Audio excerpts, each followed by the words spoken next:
Some years back, I was working with I think it's a 14-year-old boy, and so afterwards, the mom came up and she asked me if she had a daughter who played softball, and she asked me if I would teach her daughter the same things in the same way that I would teach her son.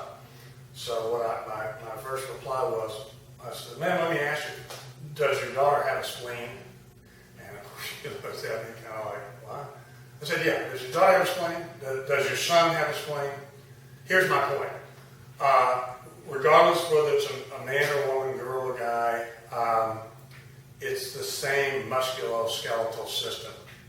In other words, as a species, humans have the same form and function, roughly, whether it's a man or a woman, in terms of musculoskeletal system. So, in terms of how I would teach, that being the case, I'm not going to teach women anything any different than I would try to teach a guy. Basically, from my perspective, as I've tried to explain any number of times, what I try to teach is how to help hitters understand how to create greater efficiencies of movement. It's really that simple. From time to time, people, these ideas of rotational hitting, linear hitting, hybrid, those terms mean all kinds of things, all kinds of people. I don't really, I don't think of myself as a rotational hitting instructor. I can kind of understand why some people would, because obviously, well, from my vantage point, it's fairly obvious that the energy of the swing is generated by the trunk in rotation with the arms and back connected to it. Again, it doesn't matter if it's male or female. If it's a good hitter, they know how to use their trunk to rotate well, and they know how to connect their arms to that trunk rotation. Those are not my rules. It's just, it is what it is. That's what good hitters know how to do. So in that context, it's simply a matter of understanding how to develop the capacity to rotate better, develop the capacity to create greater aspects of stability within the system. Whether it's man or woman, I'm looking for the flaws that are typical from, whether it's a guy or a girl.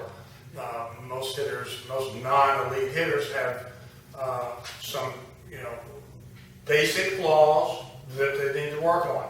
So that's what I'm going to help them understand. That's what the focus is going to be. So in terms of, this notion of kind of two different swings in softball and baseball.